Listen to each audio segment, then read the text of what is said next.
no self or selflessness, no self here means no autonomous me. Here, in Madhyamika, we also see this word no self or selflessness.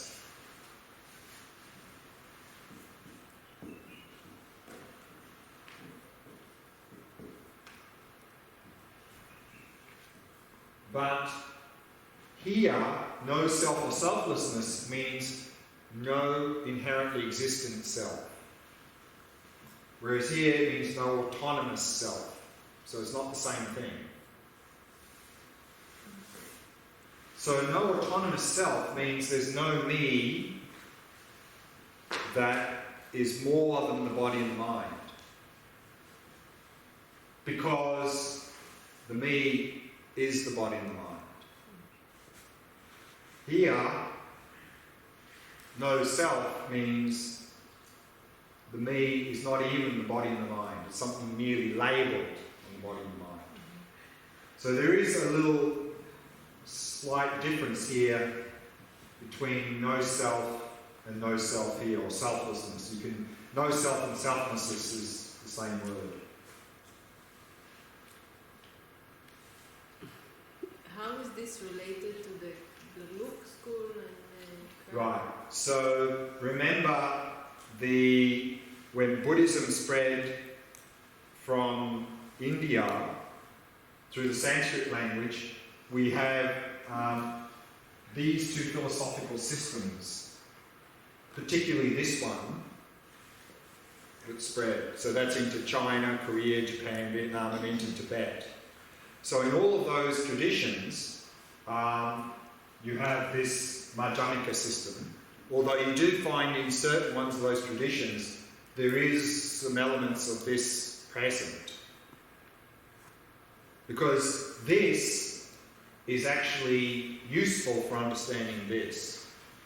Actually, if you study these, they're called tenet systems, you can see that these are like steps on a ladder. So that if you can appreciate this view, that'll mean that's easier to understand. If you understand that view, that'll be easier. If you really understand that view, this is going to be easier. Because to go straight here, as we've seen, not so easy. You know, emptiness is like, what? But if we really study those views, I mean, this would be like going to primary school, high school, and then university. You know, if we leap straight into university, it might be a bit difficult. But if we go to primary school and high school, then we've got a basis to be able to do the university. So similarly here. I'm a bit lost in the charts because we have three charts that list out the four schools. One is the four Buddhist tenet system, the other is avoiding the two extremes. Yeah, well, we won't. I just threw them in there in case our discussions got onto a topic, then I could use a chart to explain. Right. So there's a heap of information here that I'm never planning to cover, because this is like, if you want to cover all of this, we need another week. At least another week. At least. So I was just putting them in there in case our discussions went a certain way, then I've got something visual to show you. But actually, one point there, while you mentioned that, the two extremes. Okay.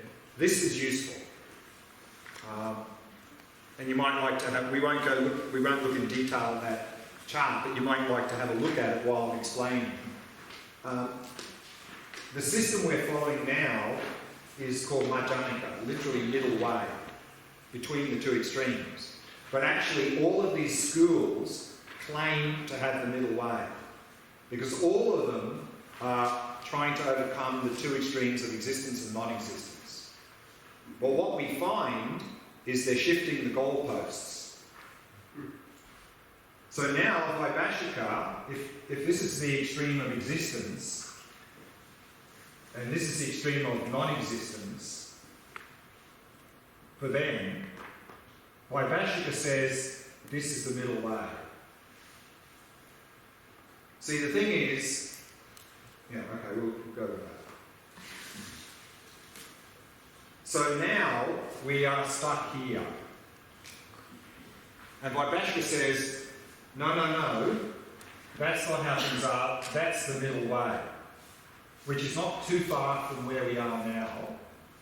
And so if we understand that, we can get here. But then Sautrantika says, no, you Vipashyana, you got it wrong. Where you think is the middle way, that's existence. And non-existence is down here, and what you thought was non-existence is actually the middle way. So this is Sautrantika. So then if we were here, and then we see the Sautrantika view, we can shift a little bit to here. So we're here. Then Shamatha says, no. What you think is the middle way, that's extreme. And non-existence is down here. And what you said is non-existent, you Sautrantika, that's actually the middle way. So then Chinamatra is the middle way here. So if we're here, Chinamatra, we move to here. But then Madhyamaka says, no, you got it all wrong. What you say is the middle way is the extreme of existence, and non-existence is down here, and actually this is the middle way for the Madhyamaka. So if we're here, we can move here because it's not too far. But if we only study Madhyamaka, we're way up here, and the middle way is here, and that's looking from there, looks very close to non-existence, so we just go straight to non-existence. Yeah? So it's like, again, if we can, through each of these skills, we can move our understanding a little bit, then when we get to Madhyamaka, we can move without dropping to, hopefully, to nihilism. So that's what the two extremes, if you look at that, you'll sort of see a little bit that they're sort of moving the goalposts down. So if you are, say you are a Tibetan Buddhist, you are a Tibetan monk, and you go to the monastery and you start learning. Or even though you were like brought up in the Madhyamaka, you start from the beginning, like because Tibetan Buddhism, like what we are doing here, we went straight to the Madhyamaka. We didn't start at the Vajrayana. We started straight with the right. But again, if you really want to, and you find this, I mean, you go talk to the monks in the monastery who've studied, they know all about this. They've studied this extensively. I mean, it's a whole, tenets is a whole topic that they can spend a lot of time on. And particularly, what you find is that, I briefly mentioned Chandrakirti. He was like one of the great Indian masters, writing a text on emptiness.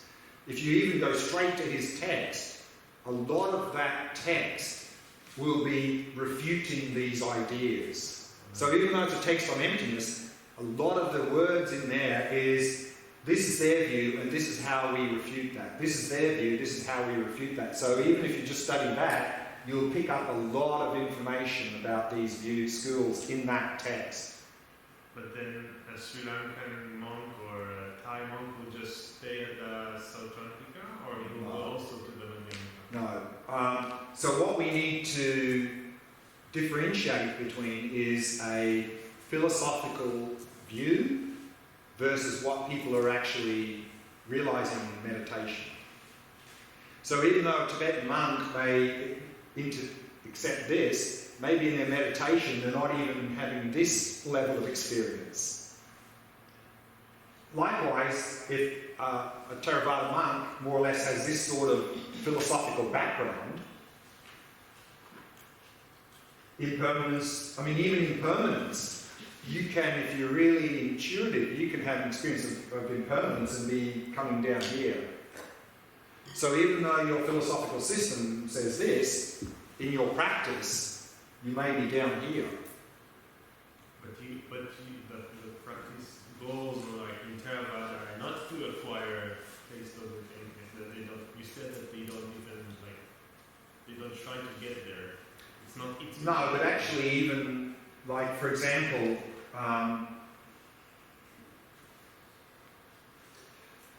again, in like Chandrakirti's text and Nagarjuna and so forth, when they talk about emptiness, they often say, look, and they quote some sutras from Theravada and they go, look, isn't that emptiness? And you go, oh yeah. So it's there, but it's not so widely taught because it's difficult. So they start where we can work. But often these Mahayana masters actually quote text from the Pali and say, look at that. And you go, oh yeah, that's talking about emptiness, isn't it? So maybe for us, the Western people, we need something not too extreme, like the Janika, to go to. But again, I think that,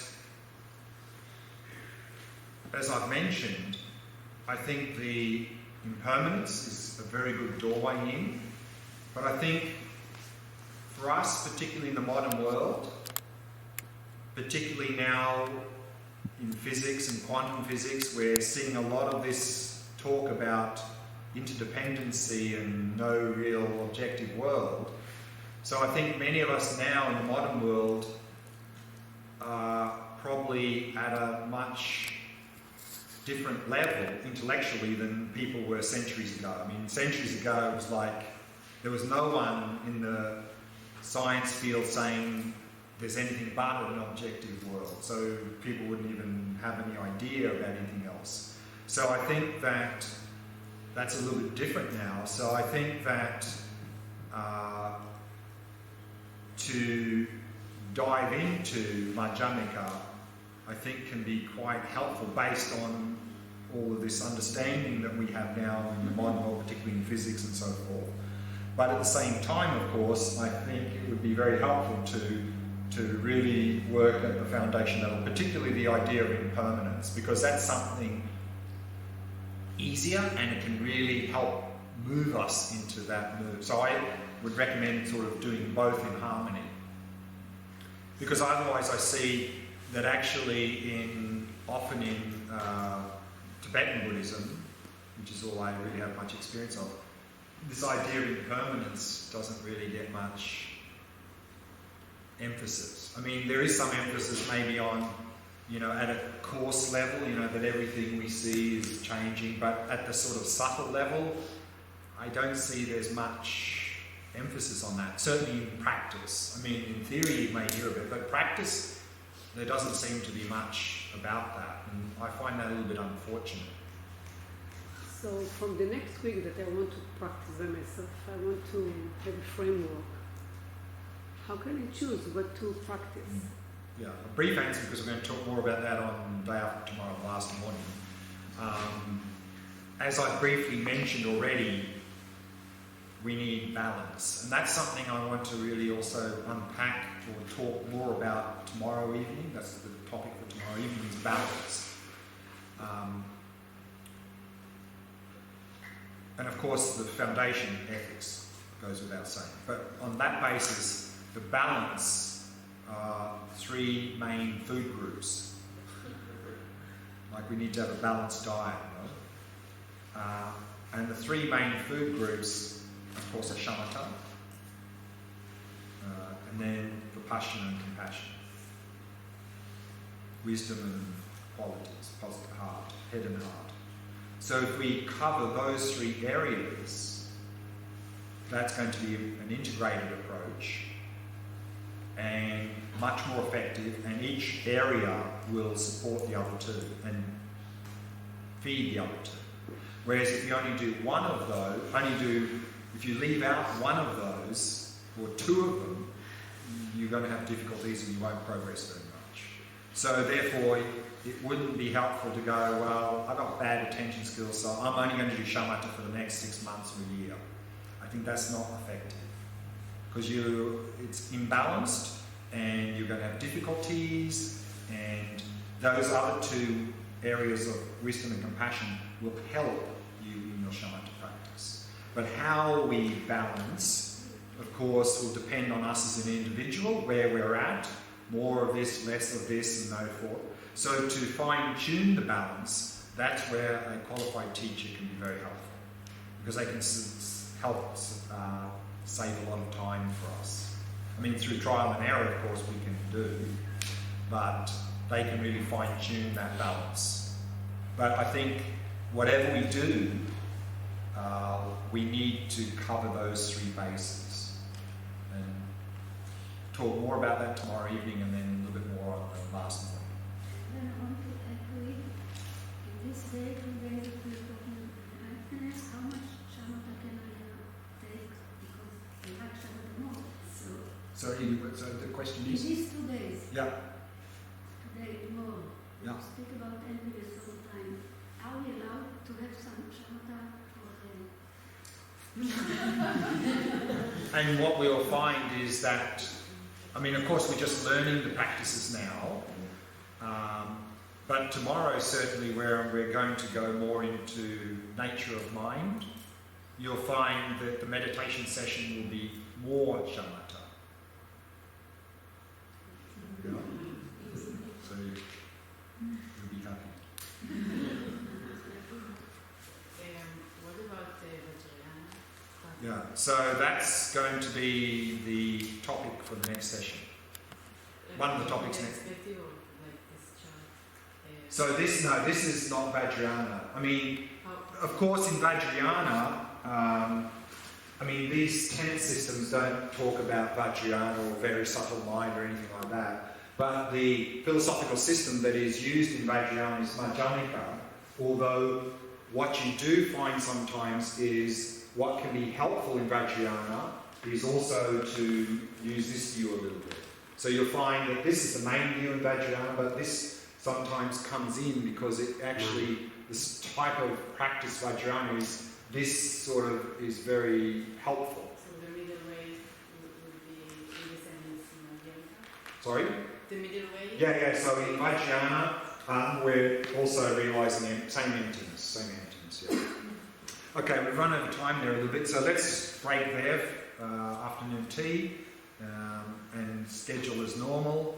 And of course, don't forget, we're still in silence, so particularly now, today, rest of today and tomorrow, to really maintain that well, and we'll get much more out of the practice, particularly what's going to come tomorrow, this nature of mind practice. So let's break there, and I'll see you back here at 5:30.